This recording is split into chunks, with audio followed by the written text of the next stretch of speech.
नमस्कार, मी प्रीती खंडागळे. आपण पाहताय आवाज इंडिया मराठी. नवी मुंबईतील घनसोली कोळीवाड्यात यंदाचा माखन चोर दहीहंडी उत्सव 2026 मोठ्या उत्साहात आणि जल्लोषात पार पडला. घनसोली कोळीवाडा गोविंदा पथकाच्या वतीने आयोजित करण्यात आलेल्या या भव्य दहीहंडी उत्सवाला परिसरातील नागरिकांनी मोठी गर्दी केली होती. शिवसेना शिंदे गटाचे नगरसेवक द्वारकानाथ भोईर यांच्या आयोजनातून झालेल्या या उत्सवात 40हून अधिक गोविंदा पथकांनी सहभाग घेतला. दहीहंडी फोडण्यासाठी पथकांमध्ये चांगलीच चुरस रंगली होती.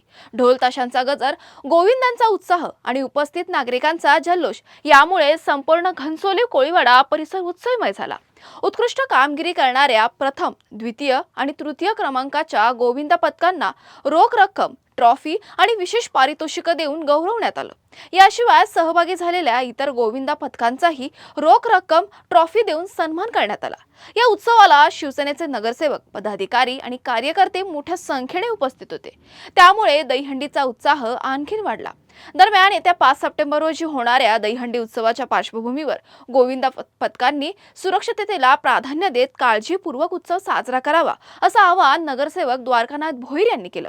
एकूणच घनसोली कोळीवाड्यातील माखन चोर दहीहंडीने गोविंदा पथकांचा उत्साह, पारंपरिक खेळाची रंगत आणि उत्सवाचा जल्लोष अनुभवायला मिळाला. मात्र उत्सवासोबत सुरक्षिततेची काळजी घेण्याचा संदेशही या उत्सवातून देण्यात आला. आणि 6व्या घराची सलामी दिली जाते. श्रीमोया गोविंदा पथक शिरोळे टीम करून आली आहे. हा पहिला गोविंदा पथक ठरलाय, त्यांनी 6 घराची सलामी दिली आहे. दहीहंडी उत्सव संपूर्ण महाराष्ट्रामध्ये, देशामध्ये त्या ठिकाणी 4 तारखेला 5 तारखेला साजरा होणार आहे.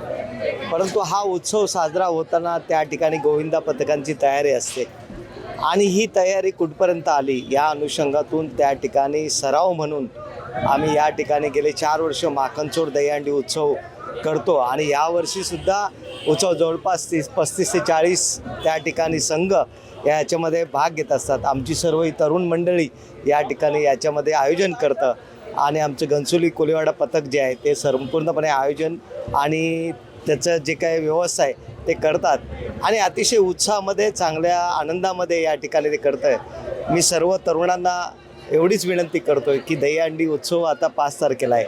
चांगल्या आनंदामध्ये तो साजरा करा, पण तो साजरा करताना थर असताना आपण आपली स्वतःची काळजी घ्या. आणि आई जगदंबेचरणी प्रार्थना करतो, श्रीकृष्णाच्या चरणी प्रार्थना करतो की या सर्वांना, गोविंदा पथकांना त्या ठिकाणी शक्ती देऊन चांगल्या उत्साहाच्या वातावरणात त्यांच्याकडून दहीहंडी उत्सव पार पडो.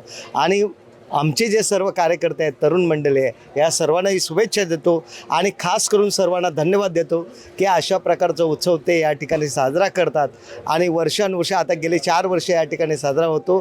त्यांची मेहनत, त्यांचं या पाठीमागची जी काय मनामध्ये एक जिज्ञासा आहे ती निश्चितच कौतुकास्पद आहे आणि म्हणून त्यांना भविष्यामध्ये सुद्धा आणखी चांगल्या प्रकारे उत्सव करण्याचे जे माझं सहकार्य लागेल माझ्याकडून ते त्यांना निश्चितच करेन आणि त्यांनी या उत्सवाच्या माध्यमातून आणखी प्रेरणा घेऊन हा उत्सव मोठा करावा, एवढीच विनंती.